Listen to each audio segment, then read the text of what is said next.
You're sad enough. You're beautiful. Let's have sex. That's right. We watched Logan's Run this week on The Movie Gap, the podcast that has you scream.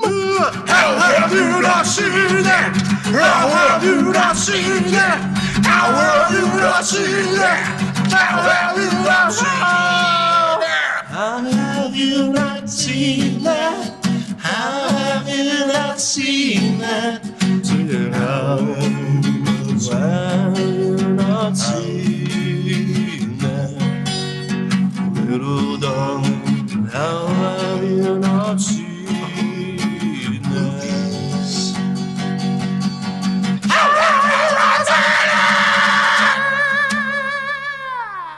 Welcome to this week's episode of The Movie Gap. I am your host, Chase Austin. And as always, the malfunctioning giant boxy robot named Box to my right, Bryce Perkins. What's up, everybody? I realized I gave you two names. That's right. Named Box, named Bryce Perkins. Named Bryce Perkins, that's right. Feeling good. Feeling good. Got a haircut. I know that the loyal watchers on YouTube noticed that last week. I'm feeling fresh. Feeling clean. I'm feeling good. Didn't ready, ask how you were. Ready to do some podcasting with my good buddy Chase and a special guest. Yep. And so I'm going to introduce. See, we said we were going to settle that out, and then it was me that was supposed to introduce. Yeah. Okay, great. So I am very honored to have this guest on with us today. I met him doing improv here in Houston through Station Theater. I've also been honored enough to have him coach a practice for a troupe that got stopped before it could start thanks to the pandemic. But he was still gracious enough to do it for us, and it was awesome. He is someone that I look up to, I say, in the improv community here. He is from Can't Tell Us Nothing. They won the, I believe it was the 2018 competition, the contest for Improv for Humans. Is that the year? It might have been the year. Yeah. Sounds about right. Yeah. That is hosted by, it's a national competition for improv troops put on by Matt Besser of UCB4 fame. They won that fucking competition like the bosses they are and rep the H like motherfucking kings and one queen. Shout outs to Tandy. And they've been on his podcast, The Improv for Humans, twice now, I believe, right? Yeah. That's right. They have a weekly show that they also put on through Zoom and stream live, I believe. Is that correct? Is it weekly or is it bi-weekly? We actually use StreamYard, but we do a weekly every Tuesday. That's right. Every Tuesday. So y'all be sure to check that out. Without further ado, I introduce to you guys Mr. Antoine W.B. Hello. Thank you. Very nice introduction. Thank you. Thank you so much, Bryce. Thank you, sir. Yeah. I mean, you said it all. Can't Tell Us Nothing. C-Ton Improv. If you want to Google it. Find us on Facebook and YouTube. You can find the videos. Subscribe to the podcast. New episode every week. We do improv and interview people and hang out and chat. Hell yeah. That's awesome. I love improv. Yeah. Yeah, absolutely. So yeah, I mean, if you want, we'll do a second here just to kind of talk about you a little bit here, Antoine, and C-Ton as much as you need here. I want you to be sure that we get you plugged and everything, so that people can go check you out. Tell us a little bit about C-Ton and its origins and how it started and the kind of maybe y'all's style and that kind of thing when you're doing your shows. Sure, I'll go into it a little bit. Yeah, so the name of the group is Can't Tell Us Nothing. It's made of four wonderful individuals. Myself, a gentleman named Amici, another gentleman named John, and a wonderful powerhouse of a female improviser named Tandy. And we all got started in 2016. The actual origins are still somewhat of a myth and legend as far as like the specifics of how we actually all formed together. But we all came together. We started practicing. One of the things that we think is pretty special is that we practice as a group before even going on stage in front of people for like 6 months. Yeah. Because we wanted to get it right where it needed to be in order to have a confidence in our first show. Mm-hmm. And then we've been performing regularly ever since then. It's been great. It's been amazing. We performed in Austin and in LA and in New York and Dallas. Y'all got to perform at UCB, didn't you? Mm-hmm. Yep. We UCB performed Sunset, at right? UCB Sunset and Franklin. Wow. Awesome. Yeah, my brother lives right near the Franklin UCB. Oh yeah, that's right. Yeah. Yeah, that's right. They've done some stuff over there. Well, this is about him now. So, okay. No. Also two UCB theaters in New York when there were, I don't know how many there are now. I think they both closed, didn't they? They might have both closed. Yeah, from the maybe. at least for the pandemic. But yeah. Yeah. Yep. No, but Improv's been a lot of fun. And That's like I so said, badass. we started doing the podcast a while ago, and ever since we've been doing it before the pandemic. We kept it going through the pandemic. It's our main way to perform now. When the world opens back up, we hope to get back on the stage. Yeah, hell yeah, man. What about you two? Are you going to hop back on stage? It's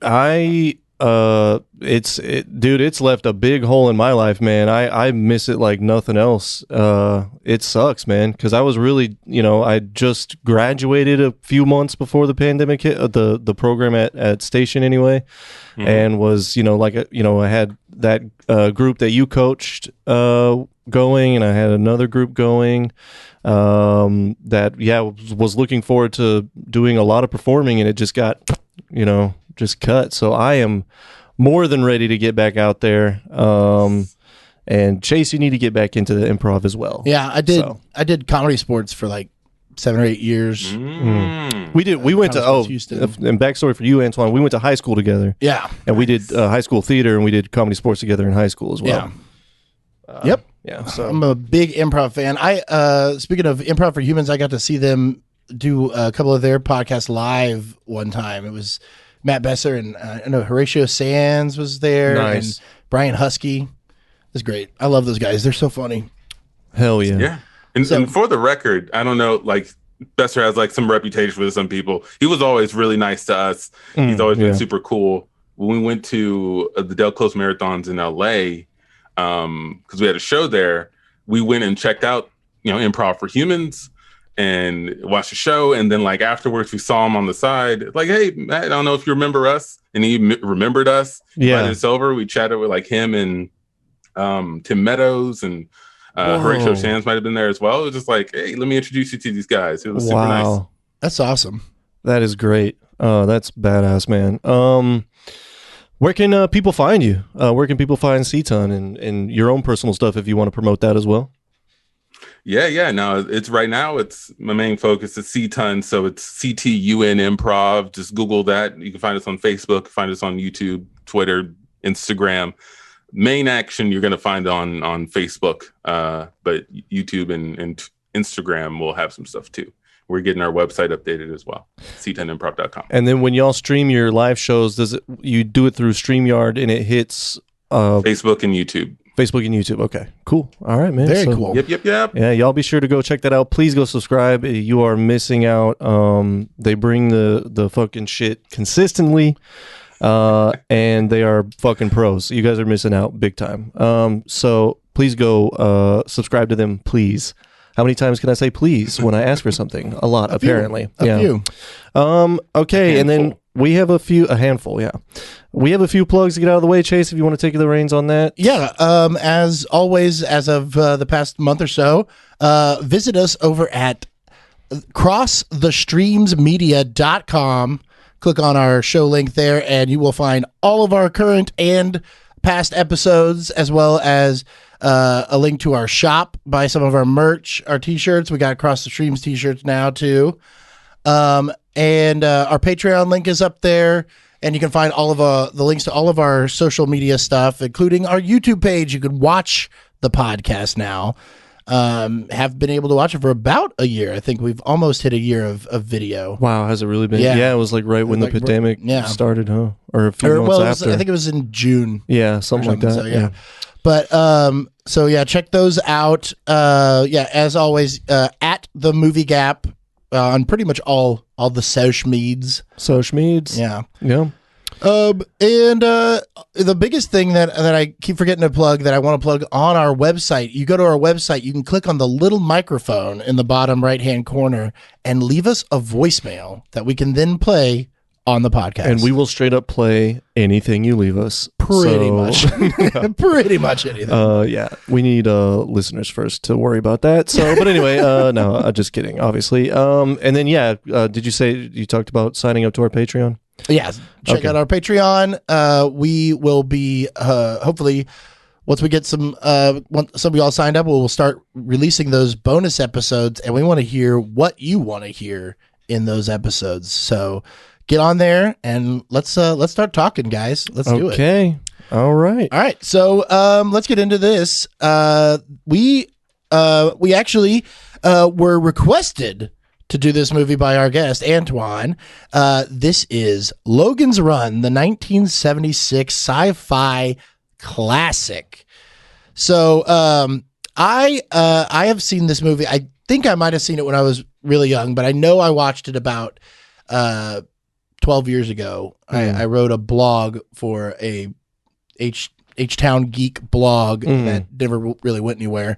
I was asked to do movie reviews for it, and so they're like, write some thing about movies that were shot here in Houston. Yeah, and they were like, one of them has to be Logan's Run, and I was like, okay.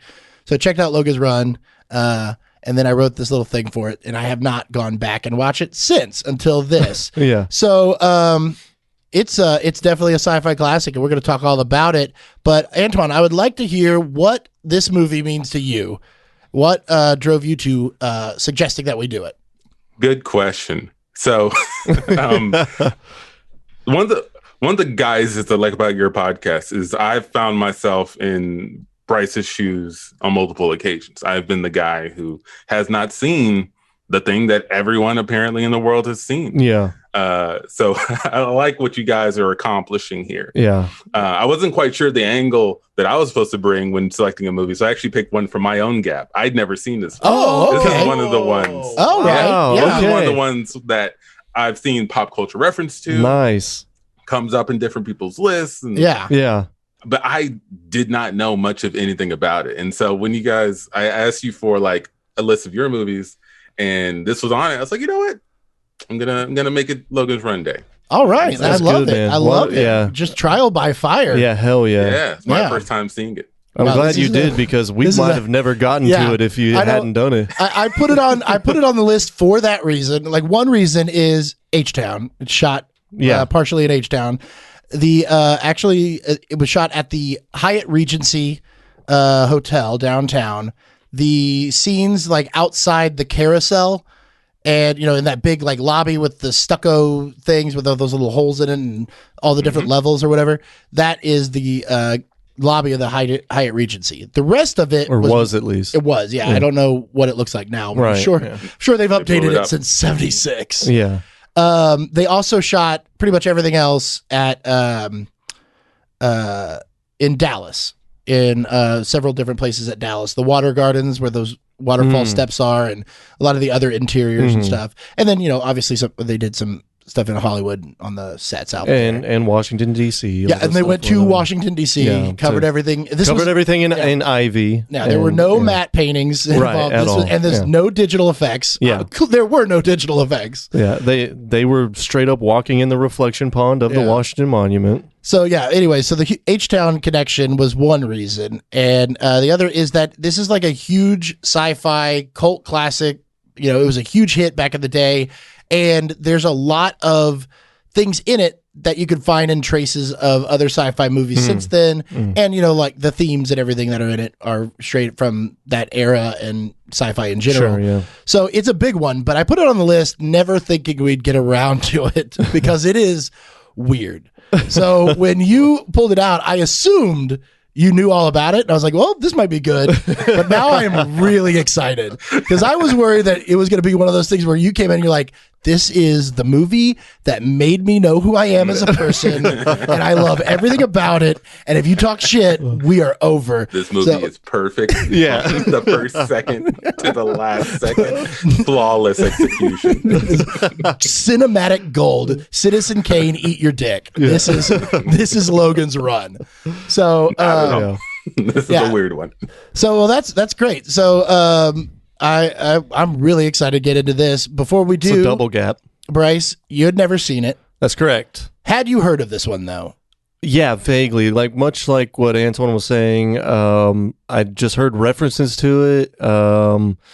That's about it, man. Just maybe loose references to it. Maybe in other movies or books or magazines or whatever, review sites or whatever.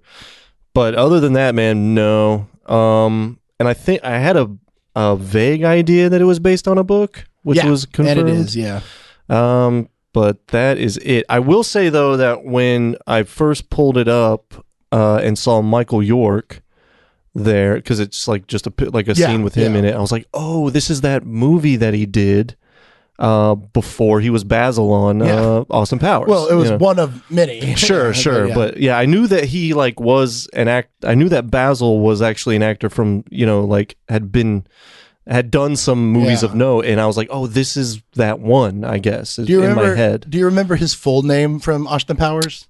Basil, it's probably some kind of sex pun, isn't it? Nope. Oh, okay. It's not even a pun. It's just Basil Exposition. Exposition. That's right. And that's his part in the Austin Powers show. Yeah, because he gives the exposition. It's Basil Exposition. Yeah. Wow, I never caught that. That's meta. I don't know what that word means. Okay. All right. So, before we get into it, Bryce, as always, we got to do your brief synopsis. Well, I wonder if we should let Antoine do it, though, because I think that might be fun. Okay. So, Antoine, let's let Antoine go first and see if I feel like I can. We've recently started a new segment, and this one was not one that you've been warned about. So we'll see if you can attack this. All right. I'm going to put a minute on the clock, and you have 1 minute to give us your what do you call it? The newbie synopsis. Yeah, the newbie synopsis. So after the first time watching it, you are giving us the 1 minute synopsis of this film. Are you ready? Real quick, just for because I think some people view the term synopsis differently. Are you using the term synopsis as like the plot, like this is what you find on the back of the box, or are you looking for an explanation of the whole movie? Like, here's what happened. Exactly. That's exactly the problem I've been having with this segment, dude. Well, he rides my ass about it. My answer to that was going to be yes. You could do either one. You have a full minute. I have a full minute. But wait, before we start, I got to get the theme song in. Okay, get the theme song. Newbie synopsis. You just saw the movie. Now give me your synopsis. All right. Okay. All right. Are you ready? Let's do it. I'm going to count you down for 3, 2, 1, go. So it's the distant future. It's like 2074, something like that. Everybody's living in a hedonistic society where everything you need is given to you. The only catch is once you're 30, you die. And when you die, it happens in a ball of fire and everybody cheers and hopefully you get renewed. However, there's a secret. You may not. People are running and we don't know why, but there are Sandmen who have to catch them. And that's who we follow. Our protagonist is a Sandman who has to catch these runners. And he is given a secret mission to infiltrate them.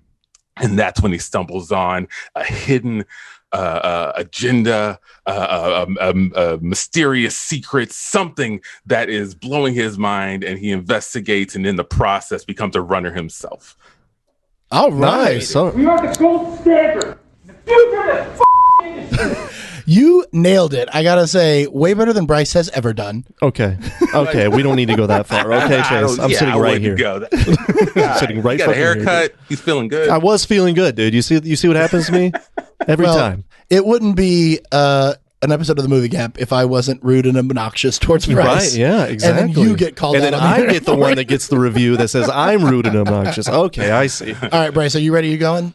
Okay. You gonna do it? I'm gonna do it. And 1 minute starting now. There's a sex-obsessed man that cannot get titties off of his mind, who calls a woman into his room to have sex with her, and notates how sad she is. But then he gets a mission to go find the outside, and he realizes she's a connection to it. So they go. He takes her with him, and at every chance he gets, he suggests them taking their clothes off so that they can have sex. And then it never quite happens, but maybe it does in the water one time, and then they get outside and they run into an old man, and they can't believe that he's old, and then he starts fucking performing the play Cats, and then I'm like, God damn it, now I have to watch Cats, and then he's like, I'm going to take you back to our place. There's a bunch of other people, and he's like, I don't believe you, and he's like, no, trust me, and then the people come out, and they literally have to touch his face to believe that he's real.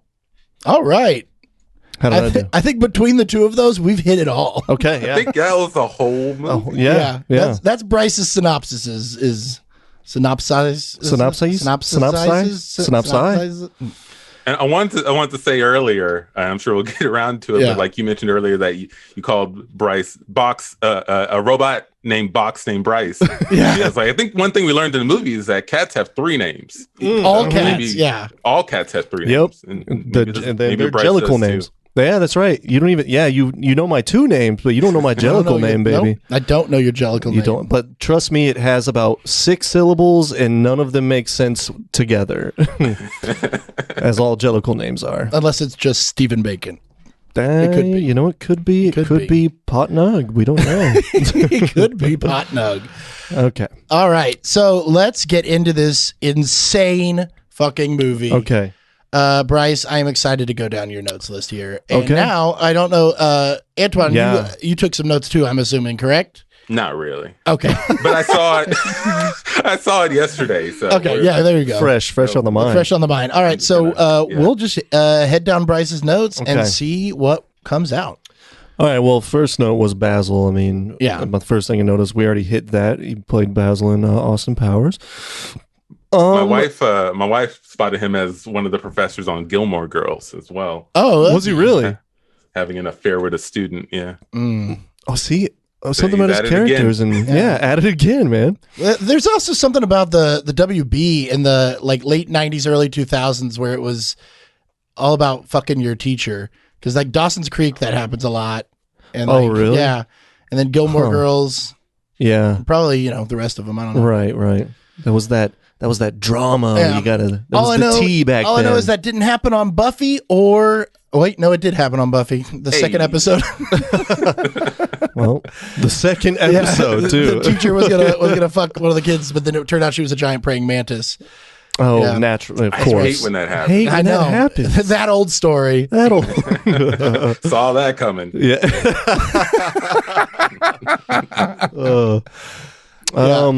But yeah, okay. Well, so he's here. It was cool to see him young. And yet still kind of looks like he's wearing a latex mask of his own face. Yeah, right, dude. I was going to say, man, like none of these, like when they were criticizing Abraham Lincoln's face for looking old, I was like, look at yourself. Well, that was the best thing is they're over like, 30. They're like, if you're, everybody's under 30. And I was like, well, this guy's not under 30. And then they're like, I got 4 more years left. I'm going to get my 4 years back. I was like, you're 26? Yeah, bullshit. Like, if you're 38, bro. That is, I hope I don't look that bad. Yeah. But then I looked it up. He was only 34. And I was like, do I look that old now? Yeah, we do. We just don't know it. Yeah. I mean, you do. I still have 10 years until I'm 33. We learned last week. Right. Yeah. But yeah.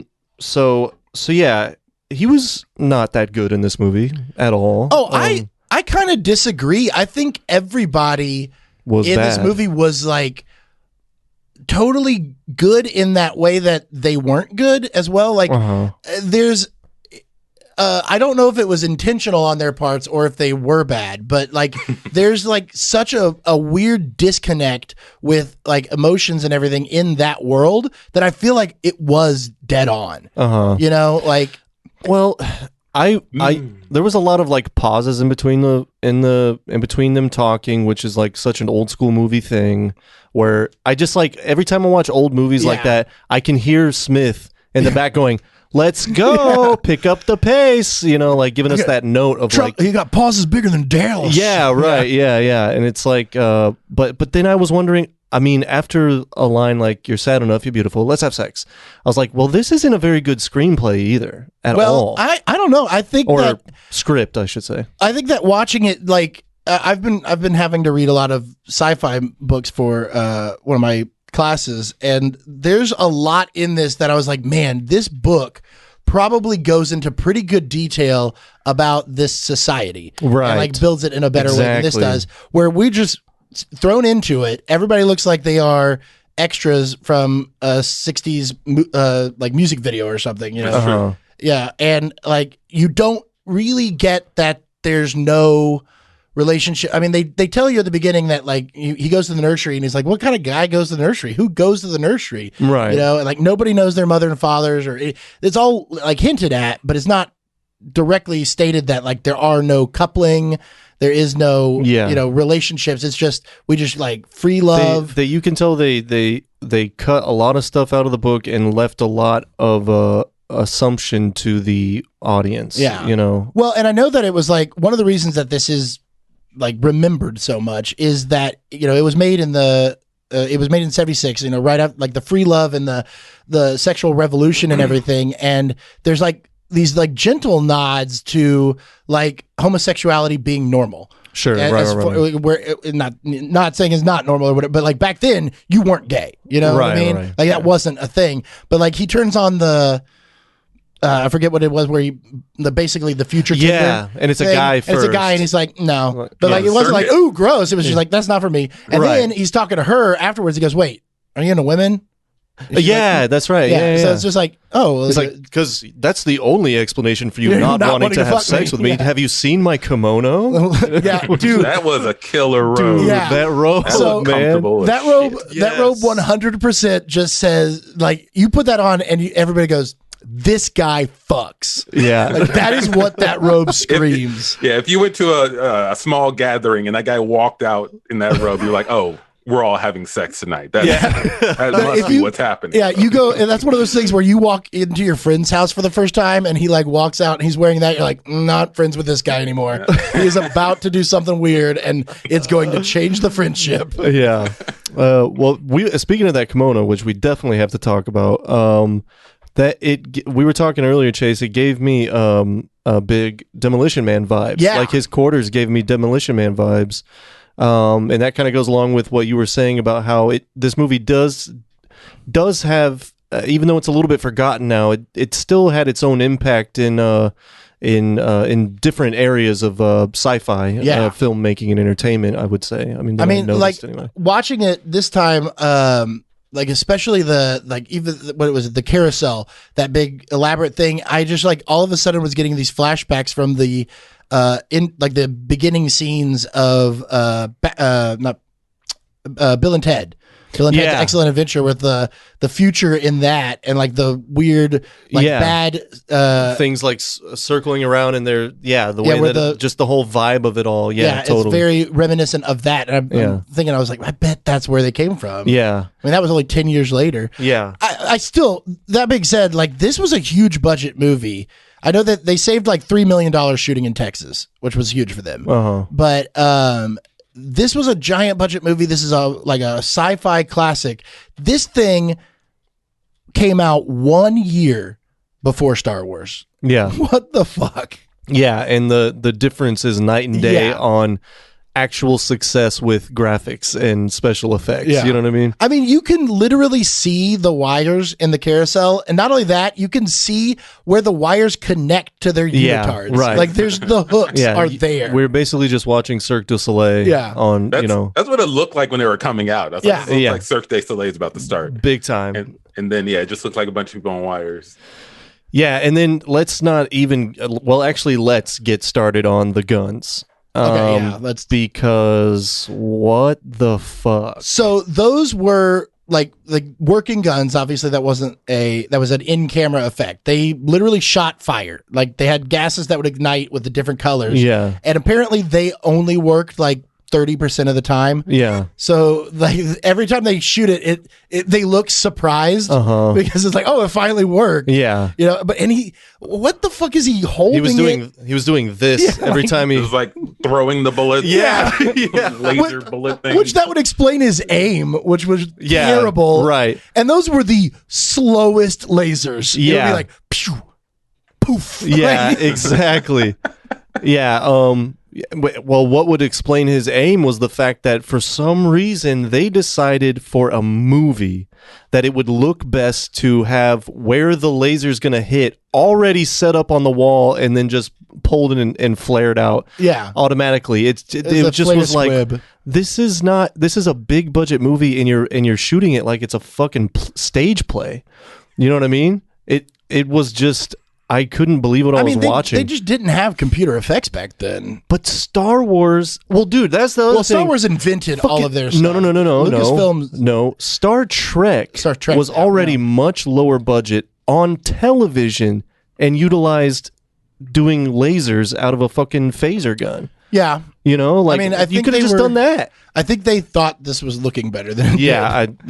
You know, it's one of those things where they were like, oh, this is going to look badass. And then as it didn't, they were like, let's just keep putting money on this effect until it does look good. I'm doubling down, man. That's where you get. That's what you get. Yeah, it was just confusing. I was like, first, there are horrible shots. And secondly, like, it doesn't, you can't even tell where they're aiming versus where the things are hitting. Yeah. Like, I don't even know if they're trying to hit this guy. There was times where the flares were going off behind him. Yeah, and half the time, directly behind him. Like when he would dive, like there was one part where he like dove into the bushes and you could see where the flare was going to be. He like looked, saw the flare where it's going to be, dove, and then it blew up. You know, it's just like it looks bad. Yeah, it looks really real bad. Yeah.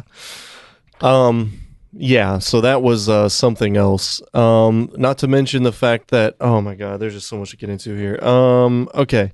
I mean, the effect of people blowing up in the carousel was super weird as well. That was pretty brutal if it was real. You know what I mean? Yeah. Like if you're like flying up and then blowing up, I'd be like, you know what? I think I'd rather be shot by the bad flare gun. It didn't look so bad.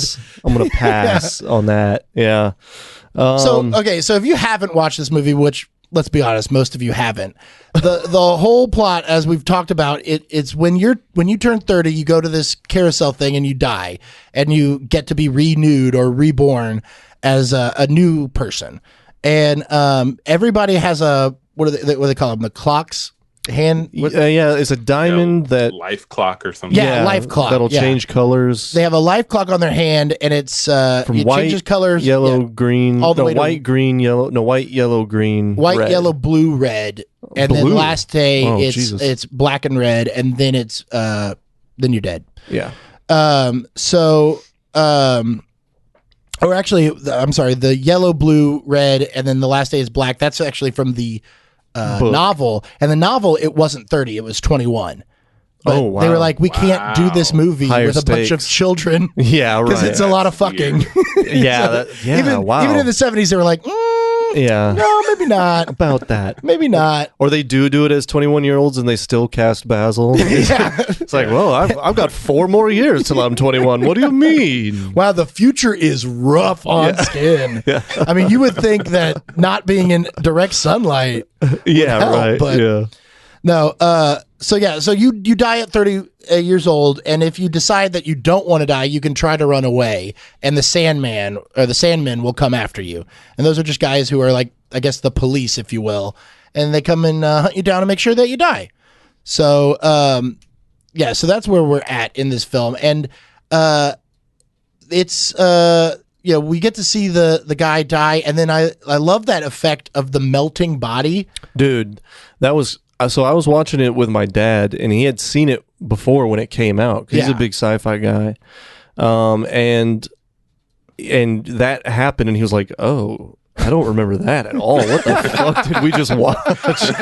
It was like just watching this. I mean, that was. I mean, as grotesque as it was the most effective bit of special effects in the entire fucking movie. So I did at least appreciate that. But yeah, it was like just randomly gross as fuck, and it's the only time they show it too. Yeah, and then it just disappears. Like it was really gross, really gross. It gets grosser and grosser, and then it's gone. Yeah, right. Yeah. Yeah, but anyway, so going down here, I got to talk about the music in this movie, dude. Straight fire. I was really digging the old synths. No, ride with me, dude. It was okay. First of all, Oh my God, there's so much to get into.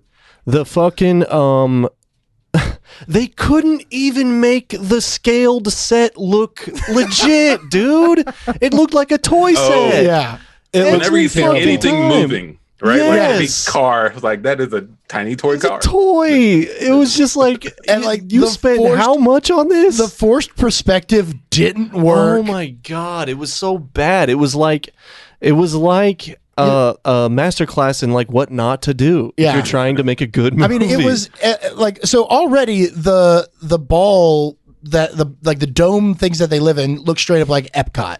yes, like they look like a oh spaceship yeah. or- I mean, it is based in Disneyland. Yeah, is what and then it looked like. they go inside and you see the inside of this world, and it looks just like the model that you see when you take the monorail of what Disney thought Yeah. Epcot would look like. Right. You know, it's that toy model. Right.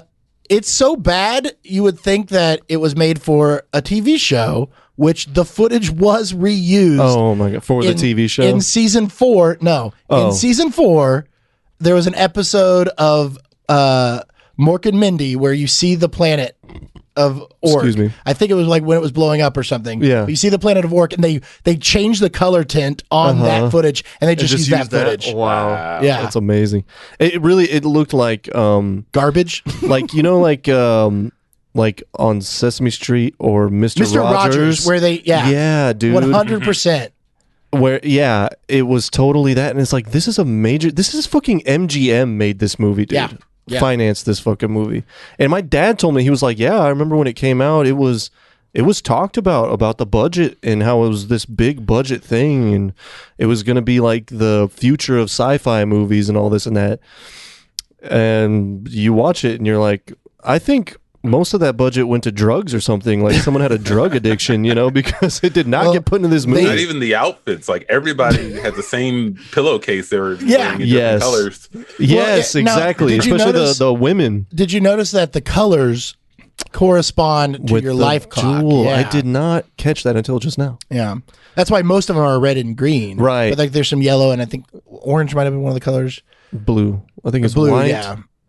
green, red, yellow. Anyway, Yeah, whatever. whatever. We already talked about that. Yeah. Um, But yeah, those and like I liked how when she came through the future Tinder, she is like basically naked. You could see Tinder. everything. Oh, You could see right, yeah. everything. And like I think that was supposed to be what they were always wearing all the time, Mm-hmm. but they realized that it was going to be too expensive in the makeup department because you have to like cover everything that shows. Uh-huh. So they went with the still very revealing, but like the other versions where it's kind of like an under tunic and then the flowy thing. yeah.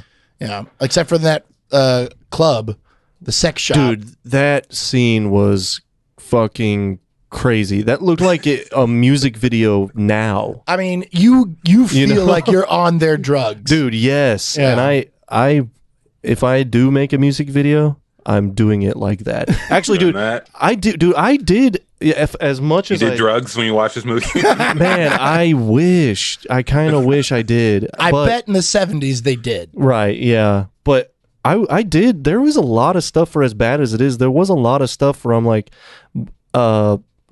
it was kind of like could be used for inspiration to make something better because they Yeah. had an idea.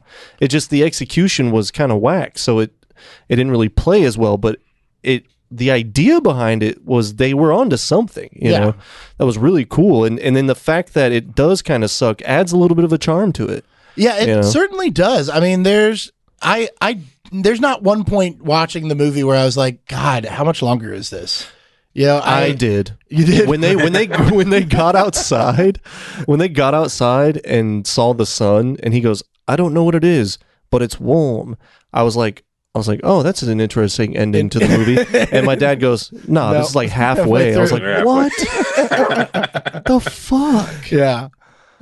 Yeah, and then sure enough, there was that stuff with the old man. Oh, I love that shit. Well, we'll get to it. Yeah, we'll get to that. Bryce, you were saying about the score, though. Oh yeah. Dude, I love me some because I make music, as everyone knows. Go check out, buy some Jody Seabuddy and the World's vinyl. Go follow us on Spotify and everything. That band doesn't play anymore, but I still make music. And synths, I'm getting more and more into like utilizing synthesizers and appreciating it for what they can do.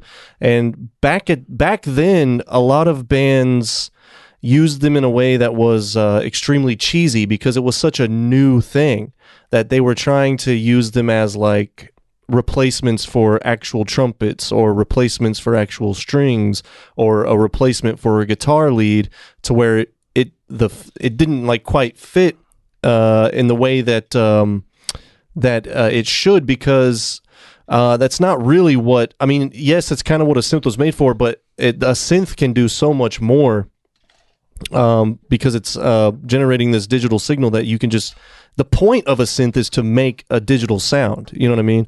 That you can just, that doesn't sound like anything in nature, you know? So they were trying to use them as replacements for things you find in nature, and it doesn't really work as well. But there are people back then like Giorgio Moroder, and then apparently the guy that did this, Jerry Goldsmith, who did the music for this movie, that saw the synth as what it was, which was an instrument for the future, and started making things like that. And at the time, they were still, because of just where music was at the time, you listen to it now and you're like, wow, this is extremely simple, and you can tell that their minds were blown by these super simple sounds that now we take for granted. But back then, it was like a really mind-blowing fucking thing, especially for a musician who could only make music in an analog realm before. And now all of a sudden they have at their fingertips the ability to make sounds you'd never heard before. And when it got into the hands of like actual composers and people that actually knew what they were doing for compositional music and things like that, orchestras and shit like that, they were making really interesting things that ended up shaping the sound of music as it is today. And now synths are everywhere, and synths are utilized in ways, you know, behind a beat and everything like that, that they're much more successful use so for. You're saying for a synth enthusiast, this is a dynamite score. So, and I'm not even a synth enthusiast, really. Sure. I'm just like, yeah. I mean, I guess maybe I am. Compared to us, you are. Sure. But I mean, for like there are people that are like hardcore synth enthusiasts that like will only make music on synth, and they just like live for the synth. And yeah, for those people, these older compositions really are like, it's like listening to, like, I don't know, the Beatles or something, where you're like, wow, they made music like that back then? No way. And like, look, we're still utilizing those things they did. That's what the synth music for those people are, is like, wow, look at, these are like the earliest iterations of synth made compositions. And I have a soft spot for the stuff now. I used to think it was the cheesiest shit ever, because it is, but it was really just an exploration into what the kind of music you could make with these synths. So I really I was digging it, man. Like, every time those cheesy ass synths were coming in, especially in the club scene and everything, I was like, hell yeah, give me some more of that shit. You know what I mean? Well, you know, I see what you're saying, because that's how I feel about this whole movie in the genre of sci-fi. Mm-hmm. You know, like, we take for granted that we grew up in a world that Star Wars existed, you know, that comic book movies are getting made now. It's insane, the level of nerd stuff that's out there, and everything. Back then, this was it, you know, and this was groundbreaking shit. So like, watching these people on this, like, float up to the sky and get blown up was insane. You know what I mean? So like, it's the building blocks of something that came later. And I think, you know, also with sci-fi, one of the reasons that I think it's such a popular genre and everything, and I mean, I'm not one that thinks this as much as everyone thinks this, you can have so much social commentary and everything using sci-fi. Oh yeah, you know? Totally. So like, the fact that it wasn't mainstream because, you know, they can't shoot it very well. Mm-hmm. You know, this is like the you know, this, and then like Soylent Green and Westworld and the other big sci-fis of that time, Planet of the Apes, that kind of stuff before it. Like, this whole era is the beginning of sci-fi as we know it. As on film. I mean, you know, this book, I think this book was only like 9 years older than the movie, but you know, all those classic Huxley and Arthur C. Clarke, all that kind of sci-fi author stuff back then was you know, it was only in book form. So to be able to see something like that, you know, had to open up, you know, minds. See something, say something. That's what I always say.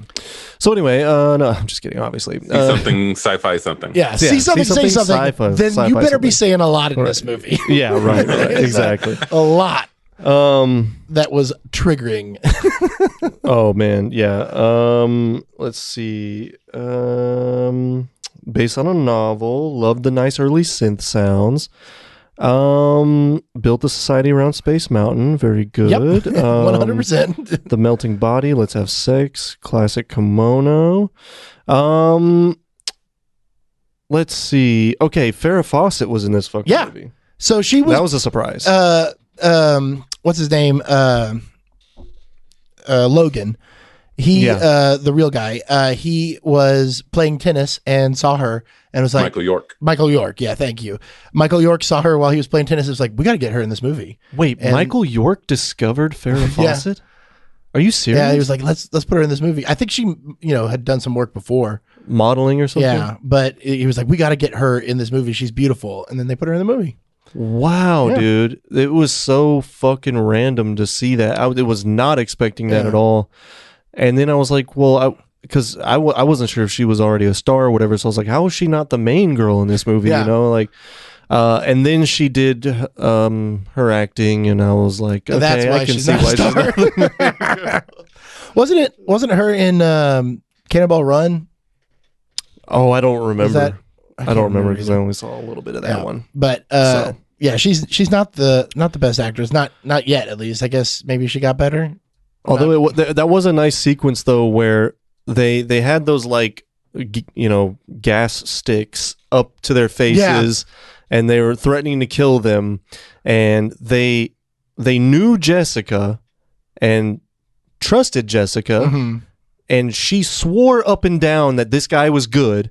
They refused to put the sticks down, and then Farrah Fawcett comes out and goes, I don't remember. Oh yeah.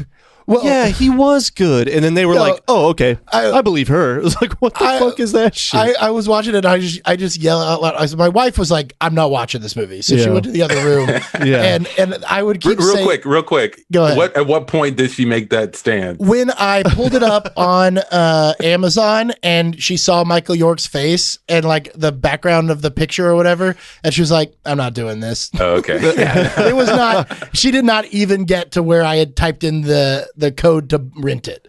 So didn't get to the carousel. No, at least? not to the carousel, not to the inner title that explained the whole plot or anything. Didn't even want to give it a chance. She was 100% out. Okay. But she kept yelling at me because there's times that I was watching this and I would be out loud. I would say things. And like this was one of them was during that part where Farrah Fawcett comes out and Angela was like talking to her or whatever. And I was like, leading the witness. Yeah, it was dude. just 100%. Yeah. And then they believed her after she said it. I was like, is she what brainwashing her? Yeah, what's going dude. on? And that's how she was portraying it anyway. It's just, oh yeah. Oh yeah, he was doing that. Oh, it checks out. Okay, well, you guys are good to go. The fucking the chick that can't remember anything says it, so we'll believe her. That was nice. Again, with the script, man, I don't know, not too good, dude. No, there's a lot of holes in there. Yeah. Okay, so they. Oh man.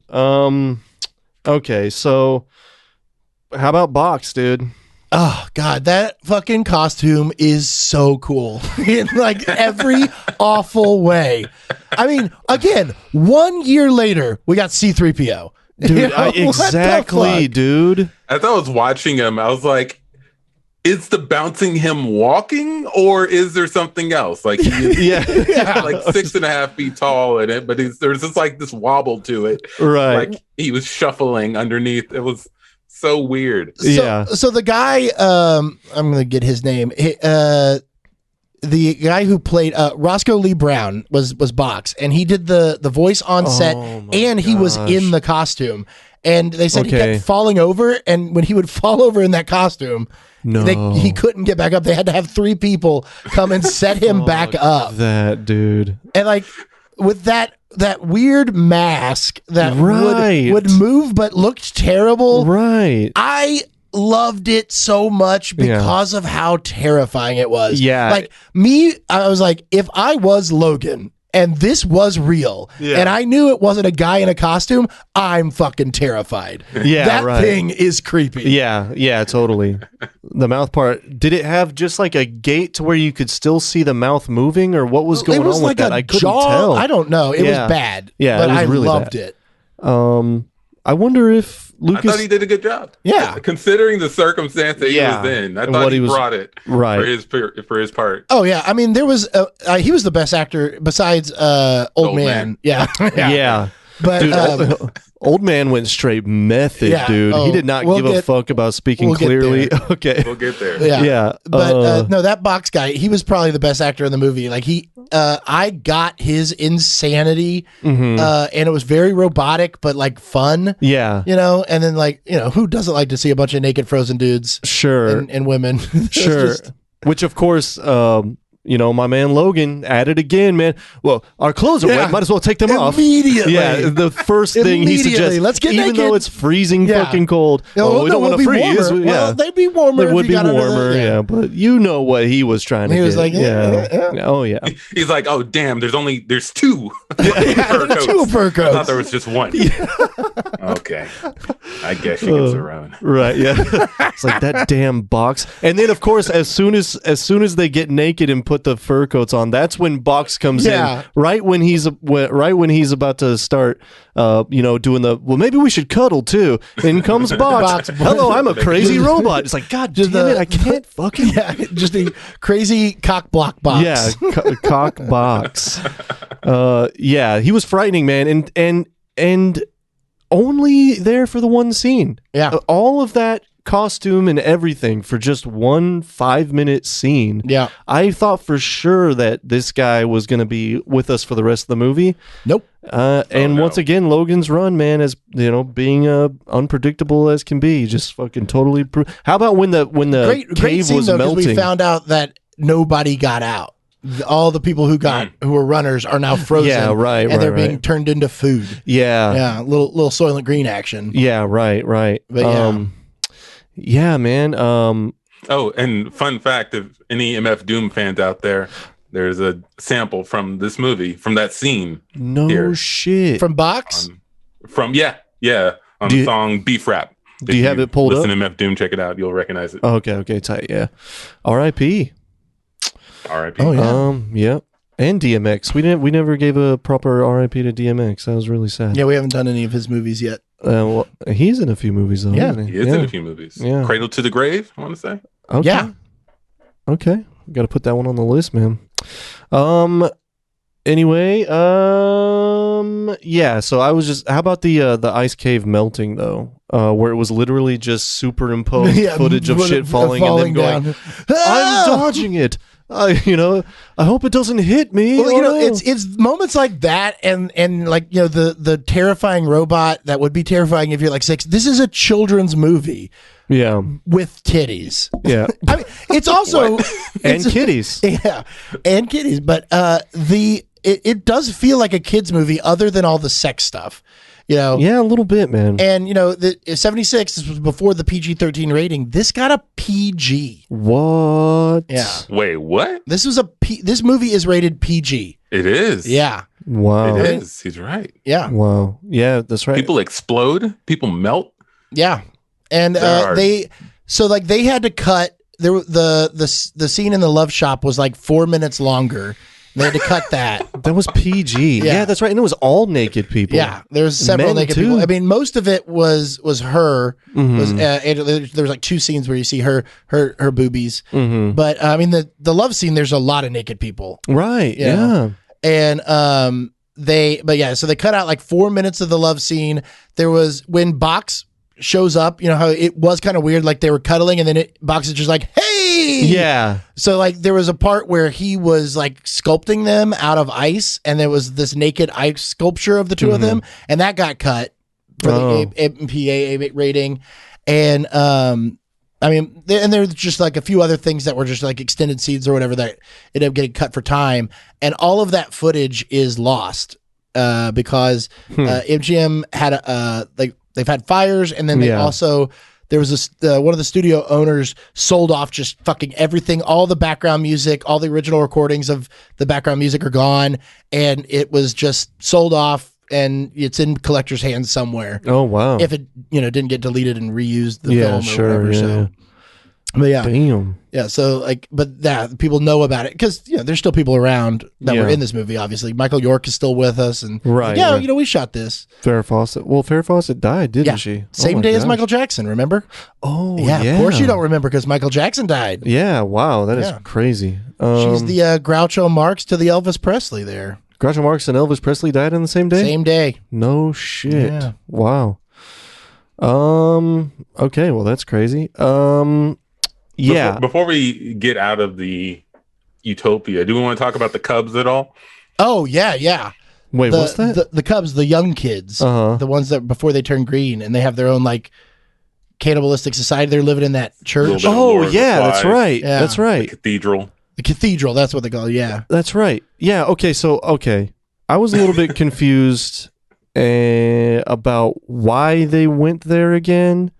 And they went there to find out how to get out, right? Well, that's where runners tend to go. Yeah. That's where runners tend to go. And she was lying to him because she didn't believe that he was actually a runner yet. Oh, so she was testing him. Yeah, and then they ran into that runner, and then he let her go. Which was Courtney Cox's mom or something? It looked exactly like Courtney Cox. A lot like her. Yeah, I agree. I was going to ask you, is it? No. Oh, okay. But it really does look a lot like her. Yeah. Yeah, and man, that was the one shot that guy had good aim that time. I mean, he got her right in the fucking belly button. Oh, right, and she, like, smoked out. Like, yeah. Which didn't happen to the other guy who got shot. Yeah, I know. World building. They got to get on their world building. Yeah, I know. Yeah. There's rules in sci-fi. Lazy world building, man. Takes you out of it. But yeah, so then, he was put on the mission to buy the computer, the boss thing or whatever that controls all the Sandmen. It controls everything. Yeah, the whole utopia. To go find Sanctuary. Yes, thank you, Antoine. But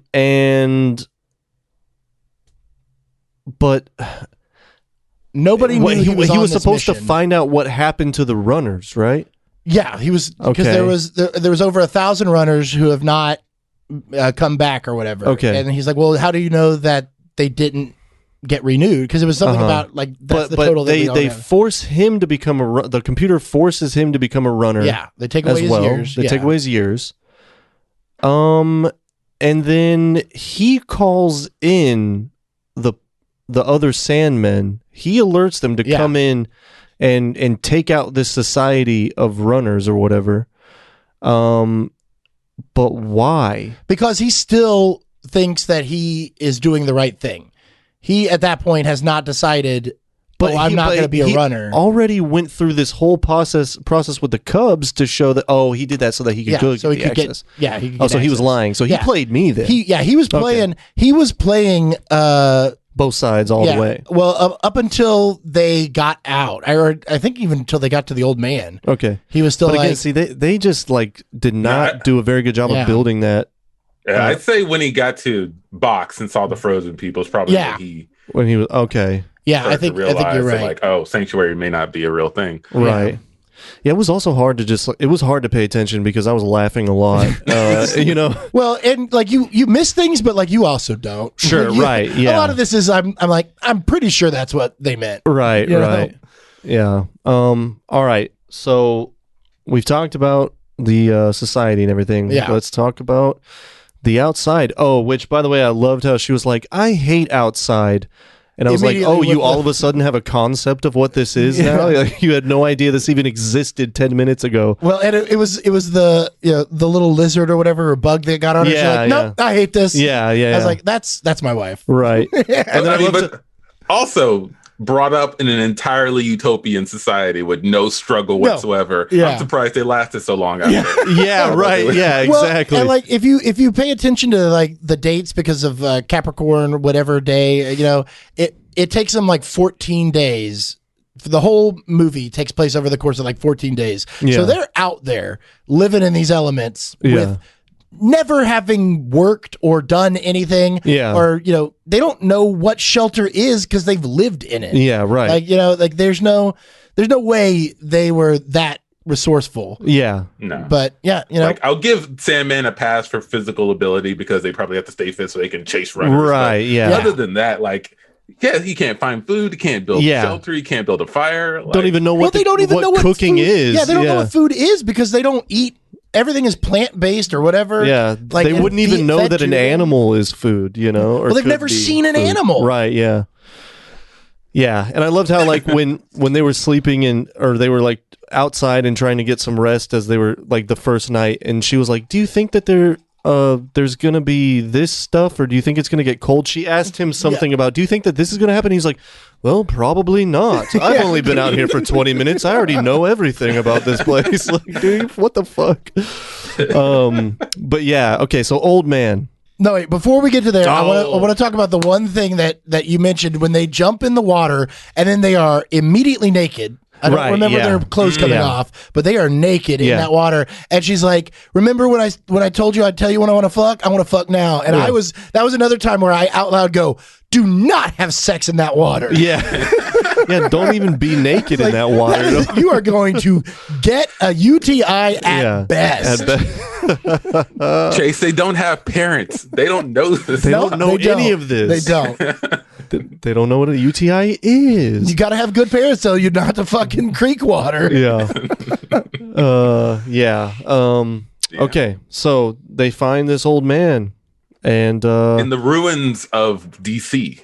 Right. This was like shot around January 7th of 2021 in the Senate. Wait, what? I don't get it. You don't remember the Capitol riot that just happened? The Capitol riot. That was in oh my god, that was in January? Yeah. Oh my god, dude. That feels like it was decades ago. Yeah, like we've lived through a lot, man. Yeah. Holy shit. But yeah, that was a torn up Senate chambers or whatever. Yeah, wow. That is really I'm really like freaking out because I had like a real brain fart about that shit. There's been a lot to process in the past year or so. Yep. But anyway, yeah, dude. Yeah, so old man is there living with cats, which is cool. But then he starts going into the fucking T.S. Eliot shit. Yep. And that's fine. No problem with T.S. Eliot whatsoever. No problem with those poems. But anytime something is going to remind me of the play Cats, you're out. I'm out, dude. I hate that fucking play. I loved everything about Old Man. Yeah, I mean, he was great, dude.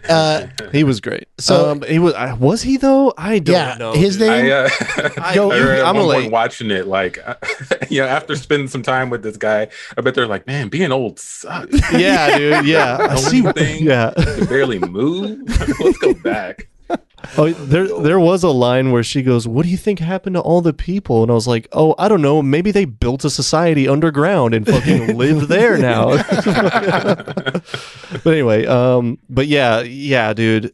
When they were like, "Yeah, come along with us. It's not too long of a trip," and then it's 14 days. Yeah, and then he won't shut up, and then it's like, he talks the whole fucking time. Yeah. Well, it's like, so the actor's name is Peter Ustinov. And he and the director of this, I forget who that was, but they've worked on many films together. The director is Michael Anderson.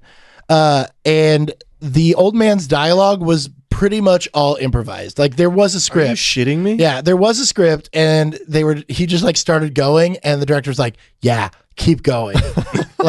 And there's like a cut line where he's showing the pictures of the presidents, and he's like, oh, there's one that my dad said never told a lie or whatever. There was also one of Nixon that you saw, and he goes, his name was Tricky something. And they're like, people, maybe that's too close too to home soon. right now. Yeah, because it had just happened. Yeah, so they cut that. Wow, that's crazy. All of the cats were real. Oh yeah, that must have been a fucking nightmare. Yeah, they said that they just when they were shooting there, they just got a bunch of strays from outside and just brought them in. No. So those are just stray fucking cats. Which, by the way, those cats were dope actors because they didn't give a fuck. Yeah, that's true, man. During the fight scene, I don't know if you saw one of the cats. Yeah. He got thrown. Like, Yeah. One of the cats over the jumps desk where in a and cat gets was fucking sitting. thrown. I was like, holy Dude, shit. I missed that. Yeah, that cat, Shit. I was like, that cat got in it. Damn, and they that's kept hilarious. going. That's awesome. But yeah, as we mentioned earlier, I do want to make sure everyone knows cats have 3 names. Yeah. I forget what he called the first name.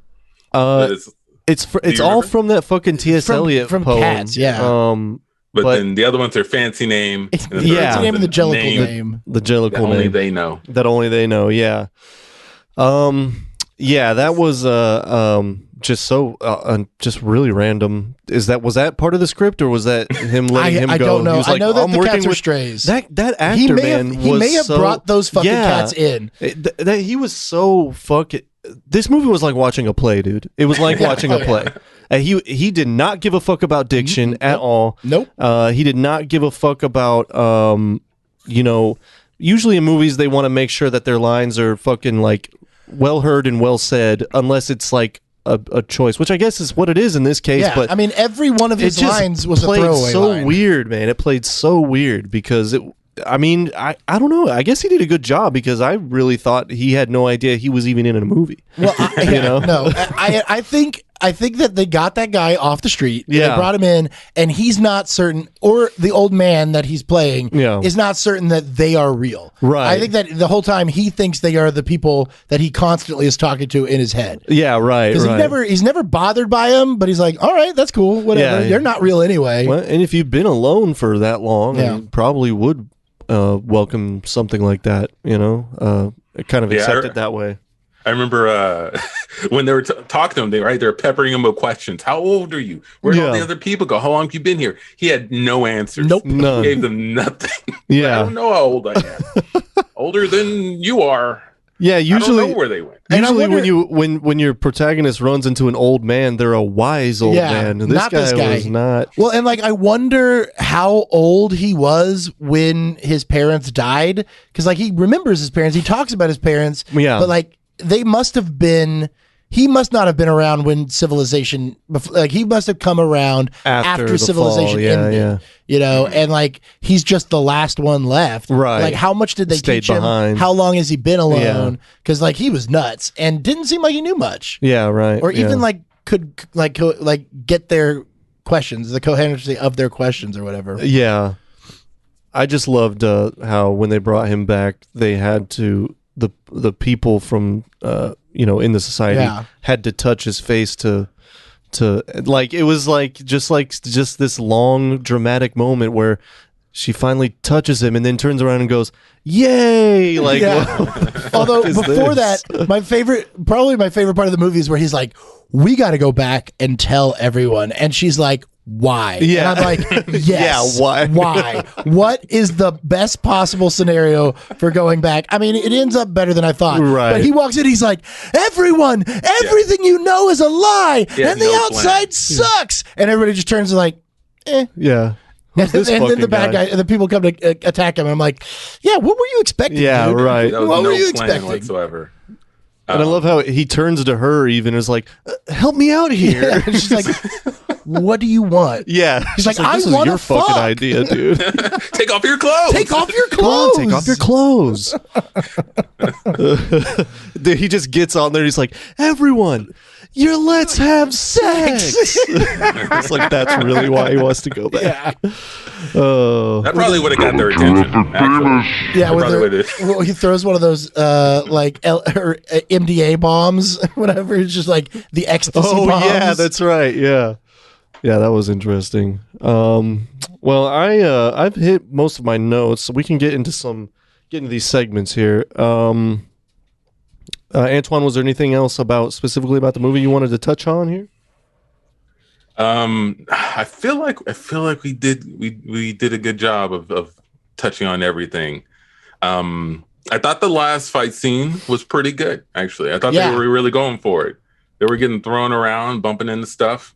Pretty decent. Oh, you mean in the Between old man's house or whatever? Logan and Francis. Yeah. I agree. Yeah, very good. Yeah, I think we can get into the next segment. Yeah. Okay. The only other thing is that the end of the book is a little different. They get Oh. out. They meet the old man. The old man, he's got a name or whatever, but it also turns out that the old man is Francis, and he's been lying The previous to everyone. Francis? Yeah, the previous Francis. He's been in on it, and he is left on Earth. They find him in an abandoned space station, and they can get on a ship, and they go to the moon or something, and that's where Sanctuary is. Yeah, so Sanctuary is real, and the old man stays behind to help new runners that want to go. Oh, holy also, shit. The old man is only 41, Fuck. so he's not that old. But That's they're fucking also, everybody in the book is under 21. Yeah, right, So, right. Yeah. But yeah, that's like the big difference. Oh, and the civilization, like the big computer and everything, is under. Oh yeah, we didn't even get any explanation for that. Like, Well, they just blew that's it the up. kind of world building that Yeah. you usually Yeah, like to that's- find out. Yeah, and we don't get any None of explanation it, for why yeah. a computer is. Yeah. Well, and I guess that's because That's part it's of my like, gripe with it. yeah, Yeah. I think their idea is like, oh, it's been so long, nobody knows. But like, Sure, but I come wanna on. know. Like, yeah, let that's me a know. cop out. Yeah. And But if it yeah. says it in the book, then why not put it in the movie? yeah, it was under what's the where it's not the Mount Rushmore, but the Native American one that's on. Crazy Horse. Yeah, Crazy Horse Yeah, is yeah. underneath that. Like that's where the computer is hidden. Oh, And then, like, okay. I think that's where their like civilization is Oh, okay. or whatever. So anyway, and Did then you read Crazy the book? Horse? Chase? no, I just read what the difference is. No, Nice. Geronimo? Is it? I think it is Crazy Horse. Okay. Yeah. Yeah, and then and I think that they go all the way to Florida is where the space station is. It's always in Yeah, Florida. because that's where they launch from. Right. So Oh, and then like, of course, in the book, is it? Oh, yeah. Obviously, it is America, but of course, it was like, oh, it's America outside. Like, yeah. Now, what I Planet don't of the know, Apes type what I thing. don't know Yeah. in the book is if every single person is as white as possible. There is not a single person who is not just Basil White. You know, Right. Yeah. Mhm. I definitely noticed that. There is- There is no diversity in this utopia. Everyone is as Wow. Caucasian as possible. Yeah. I didn't Yeah. even know until looking at the actual cast that there was a black person in the movie at all. Right. And That it played was Box. Box. And he played Box, Yeah, yeah. right. Yeah. Yeah. Yeah, dude. But no shades of brown. Right. in this utopia. Right. nope. All right, so we are going to do. Wait, what are we doing? Numbers? Yes. All Well, right. wait, do we do rating before numbers? No, let's do the numbers Okay. first. All right. All right, so we're gonna guess the box office numbers. I will give you the budget. This was a huge budget for the day. It was around seven. I've seen that it was $7.2 to $9 million is the estimated budget. All right, so I have the gross for the worldwide total gross, and I also have the gross for the first 5 days. So we're gonna start with the first 5 days. How much money did this movie make? That's about the first week. I guess. I'll go off of Bryce. I'm horrible at this stuff. All right, Okay, Bryce is not okay. much better. Okay. Fuck you, Chase. We will see about that. Okay. First 5 days. You said the budget was $9.5 million. 7 to 9 million, somewhere Oh, between there. Okay. Damn, and that was a big budget back then. Yeah. Huh? Okay. All right. First 5 days. I'm gonna say it got a little bit of a hype benefit, and I'm gonna go a little high here. I'm gonna say, but this is back in the 70s. But then Star Wars just came out and was about to blow up the box office. Was Jaws had come out already, right? Yes, Jaws was 75. Blockbusters were a thing now officially. Mm-hmm. Okay. Then in that case, this came out in the summer. I don't know. I think so. Okay. I know that it. I don't have the date. All right. I can actually. I can tell. All right. you. Enough. I'm ready. Okay. Okay. The number is. I'm gonna say 5 mil. No. 1 million. 1 million in the first 5 days. 1 million. in the 1 first million. 5 days. All right. Okay. All right. I will say. Oh, and Antoine, it is Price is Right rules. that's what I was hoping for. Yeah. I was hoping for. So I will say he says 1 million. I'll go ahead and say 3 million. I'm going to right. go a little higher. Okay. This did come out on June 23rd of 1976. Okay, so it was summer. All right. So what were your number? Antoine's gonna. So your number was what? I had 1 million. And then you had 3? I went with 3. Ooh, okay. I'm going to go with Bryce. I'm going to grade yours first. Okay. You have chosen wisely. Now, I will say that Antoine was closer, but Price is Right rules. Price is Right rules. I see. 2.5 million. 2.5 million. So Wow. really, So Antoine actually wins that. won. Yeah, he won. Yeah. We're not on Price is Right. I don't know why Right. we always do that, but Yeah. Well, it's because we usually end up busting so hard Yeah, every so time. bad, Yeah. All right. So the worldwide gross, the total for everything, what do you think it was? Antoine, you were actually closer that time, so I'm going to let you go first. Uh-oh. Bryce, that's the basis. All right. We'll I'm toss it to flying off Bryce. a carousel right now. I can do that. I can go first, Antoine, if that's what you prefer. Yeah. Yeah. All right. So we're doing opening weekend. You said No, this is the worldwide. the worldwide. That's it. We don't have there's domestic. not Okay. There's not domestic. I should have listened the first time you said that. Yep. Okay, and I'm gonna say 2.5 in the first 5 days, but I feel like word got out that it wasn't that good, so I'm That is gonna super weird. say no higher than. This is tough though. Worldwide though. Okay, I'm gonna go 25.6 million. Okay. Antoine? 25.6. Okay, worldwide gross. I will say I will bump it down to 20. Ooh, okay. Wow. Bump So it down. I got to say the difference here is are we doing Price is Right rules? Well, no, let's just do who got closer. If it's closer, it makes it more. It's literally the point of the game. Yeah. Because then you win. You have do I? chosen Yeah. Oh, nice. It was 25 million. That's What are you kidding me? It could have been 25.6, Damn. but I just have Price to is Right round it rules. up. I lost. Yeah, exactly. Wow, shit. I figured you knew that. That's why you said No, because you would have been the one that's higher if it was Price is Right rules. I'm not that smart, Chase. Come on. Let's be real. I know who we're talking to. So yeah, Nicely 25 done. million. So it was Wow. That's the closest smash I've hit. ever gotten. Pretty much. Dude, I was only 600K off, dude. And you could be right on. I just have the estimated at 25 million. So it was like right around that number. I've mastered the game. Yeah. Well, It is what it is. and you know? you'll be way off again next week, I'm That's sure. right. That's probably true. All right, so let's get the rating and then we'll hit the reboot recast. Okay. Antoine, do you want to do honors here? Or would you like to go? Yeah, I can give Awesome. my rating. So, yeah, a lot to discuss here, but I think what I'm going to go with is 6 floating, exploding humans out of 10. Nice. And the reason is because of that lack of explanation. If you haven't read the book, Yeah. don't know what's going on, they do a poor job Yep. Yeah. of telling you why things are the way they are. And that's Right. one of the reasons why I love sci-fi. Yes. I was left wanting. Yeah. Yeah, I mean, like that's kind of the point of it too, is that it's supposed to be like, why is this society like? What is the warning here? You Yeah, know, why, right, yeah. Like, what is the overpopulation? Yeah. Like, what's the point? What's of the social commentary even? euthanasia and all that stuff? that's what you're saying. In the book too, the carousel was made up for the movie. In the book, they go to the sleep palace or something, and they get these like euthanasia drugs that put them in a euphoric state, and then they die.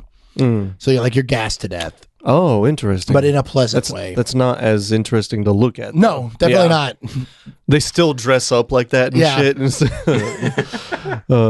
this is my gas dress. Okay, so out of 10 attempts to have sex, no, out of 10 attempts to See them cleverly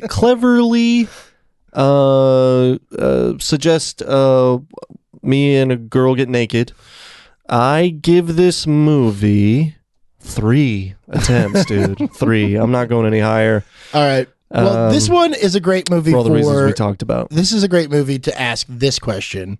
It's the one that you came up with. worth it or worst shit. Oh, this is a really good question. Yeah. Basically, Antoine, we're going to rate it worth it or worst shit. Is this movie the worst shit that no one ever should watch, or is it worth it? Like, worth everyone going out of their way to watch it?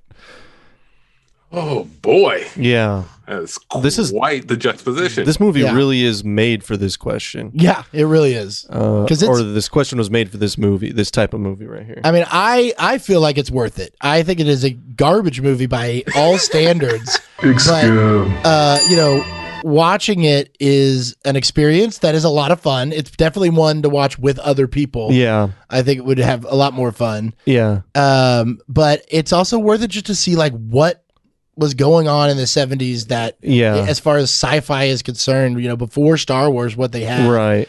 And I think it's got some interesting things of where we've come in our, you know, mainstream film. So I think it's worth it, but it is a fucking garbage movie. Yeah.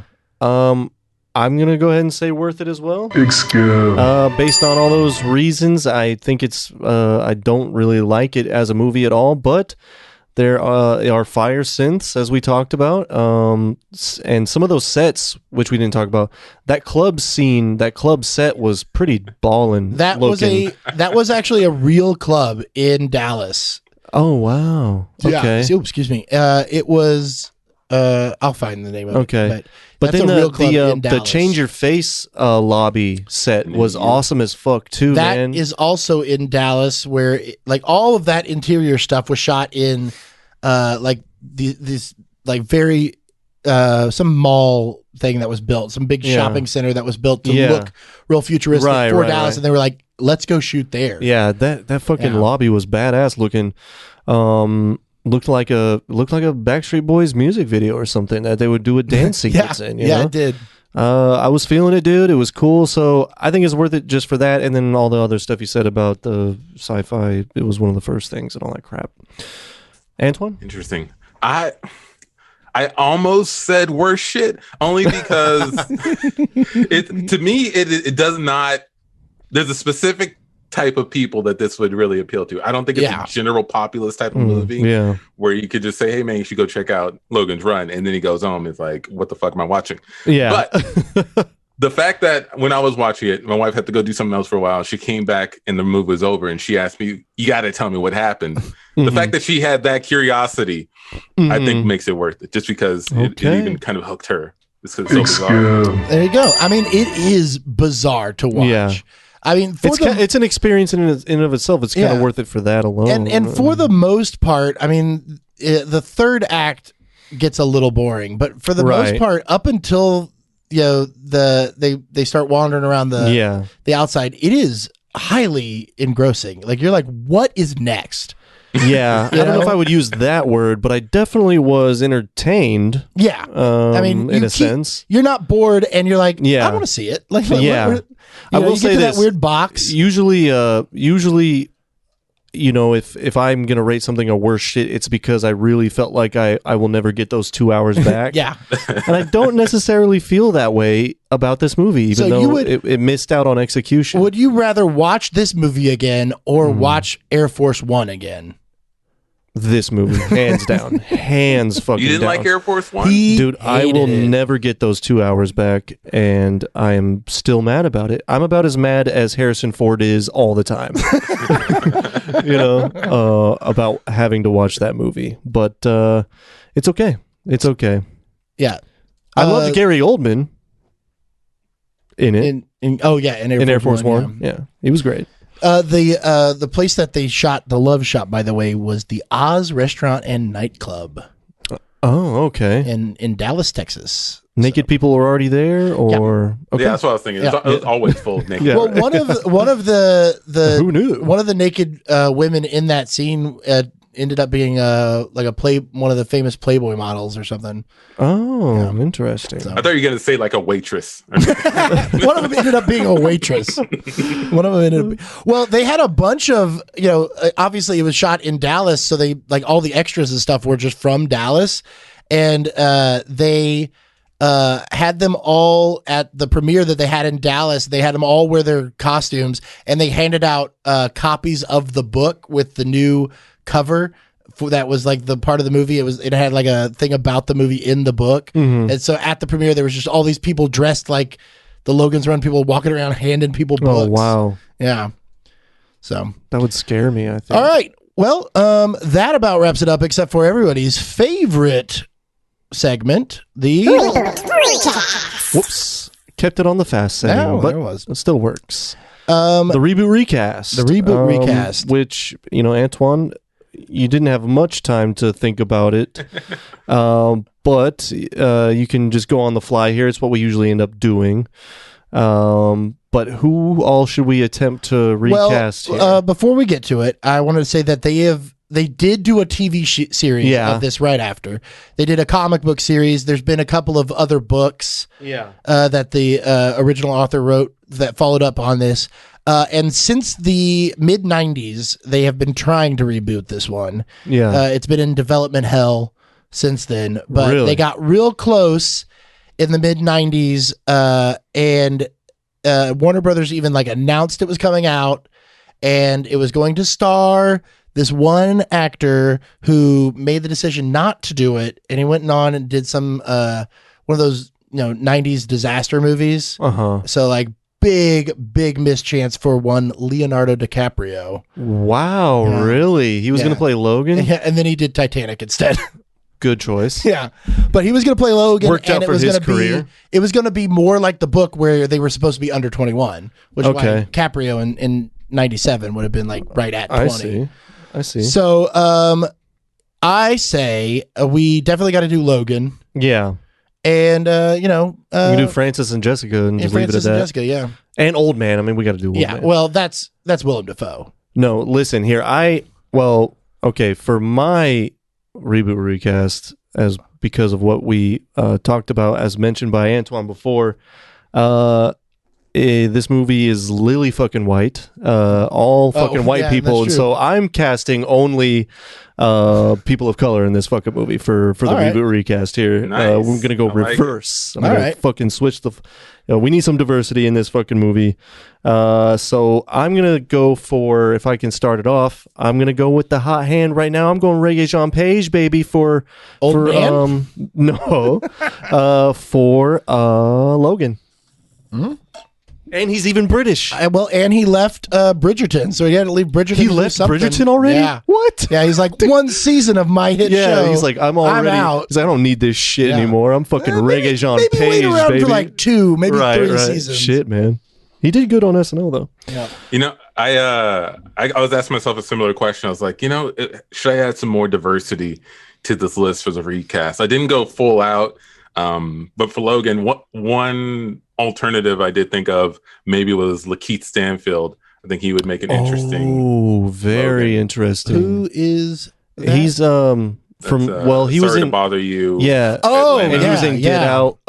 He was the guy that was like, Yeah. Yeah. Oh yeah, he's great. yeah. I love Yeah, I that. feel like Logan it's got to have kind of like a simple exterior to him, but somewhat get curious to raise an eyebrow. Yeah. And I feel like he can kind of pull that off. You're right. I like that. That's perfect. Well, actually, I might go. Okay, no, that's good. Well, I'm still going and Reggae that, Jean you Page know, for and that's Logan. that's keeping with this version where 30 is the age. Yeah. Yeah. Y'all said to think of like people who can pull off 30. Yeah. But yeah, I mean, if you're going, but I think with the reggae, you could this one probably pull off age. Really 21. does matter in this one. Yeah, age really does. Big Well, time. not in the 70s. Yeah, right. Yeah, that's true. Yeah. Prince Philip as Logan. Oh man. Yeah. I mean, I really only thought about Old Man, and that's because I think Willem Dafoe is so great in The Lighthouse as a I mean, he would puttering be old good as the man. old man. But let's see here for Old Man, I was wondering how John C. Reilly would do.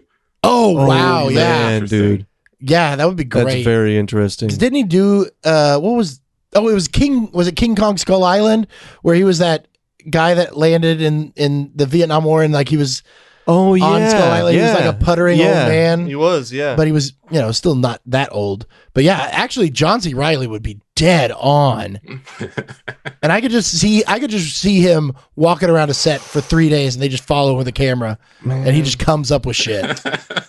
Well, I have the perfect casting for my POC only cast here, but he passed away recently. But it would have been John Witherspoon. Would have been the perfect in my eyes for that. From Friday. Yeah. The dad, Ice Cube's dad and shit. I mean, he already kind of does that stuttering thing anyway. That the old man in this movie did. That would have been good. Fire. But I can go with Will Smith. He's an old man. Yeah, I was gonna say, get the same exact makeup and character traits, and put Samuel L. Jackson in there like he was in Black Snake Moan. Shoot, yeah, that's true too. Yeah, damn, that's I thought about it.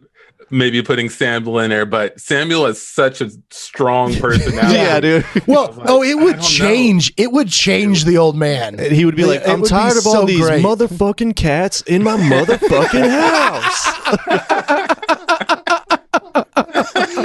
Oh, that is it right there. That's it. Yeah, there we go. That is it. Where don't people go? Shit, I don't know. Yeah, Shit, I don't know. that's awesome. Yeah, I know. So yeah, I think I'm gonna rock with that one there I'm locked.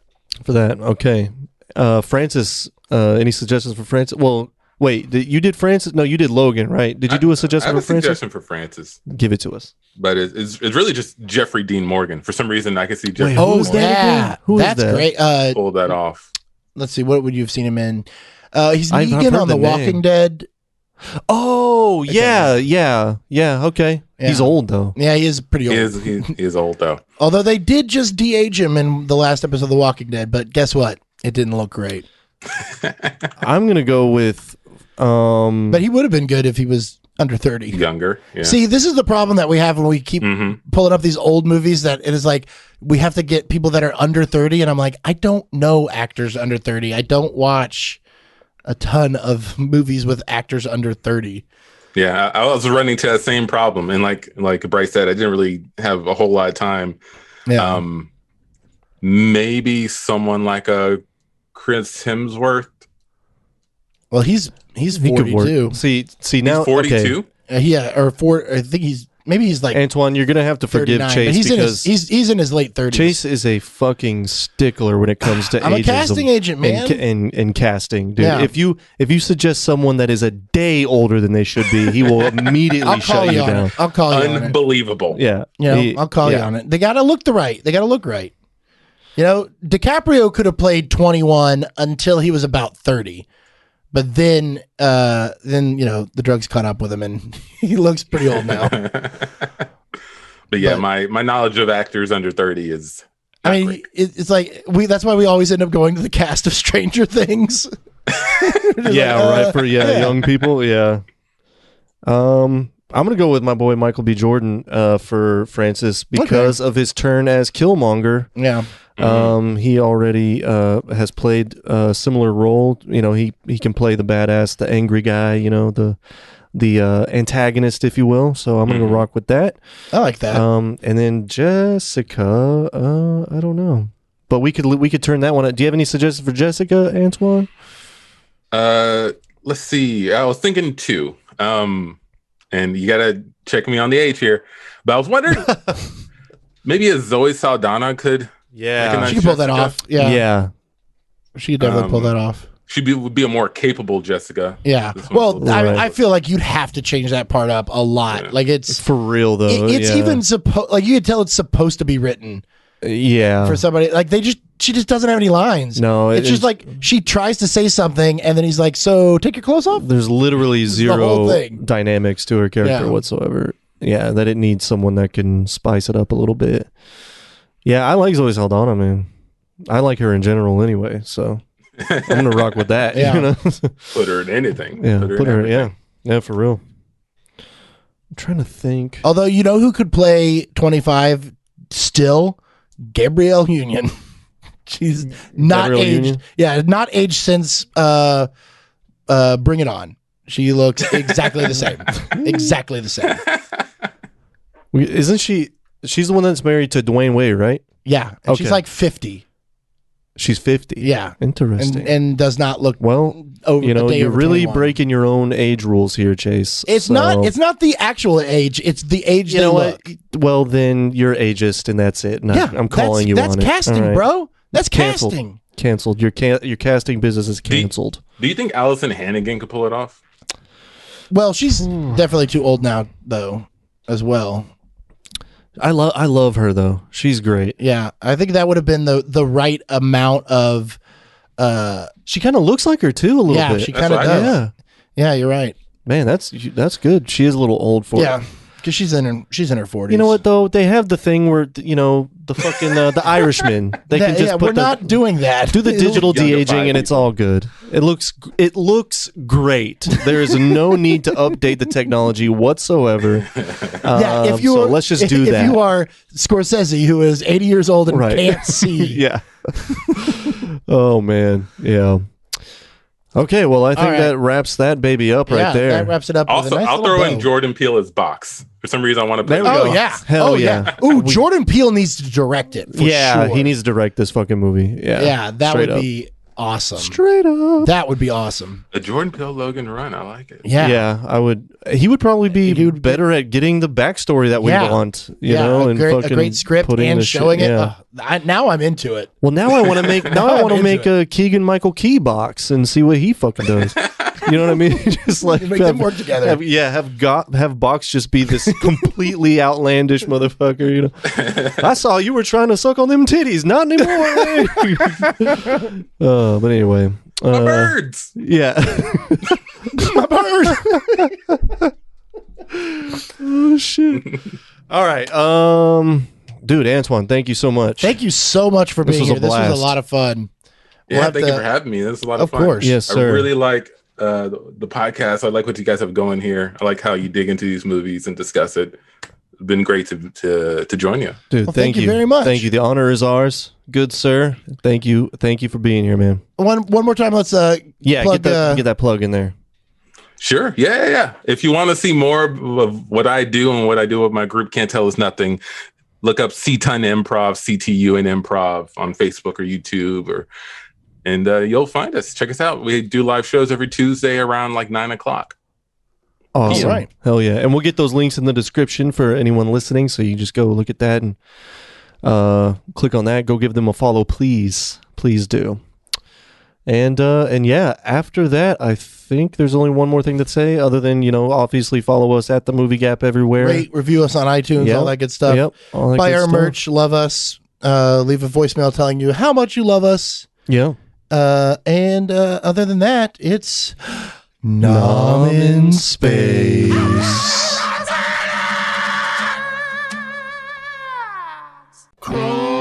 Cross the streams.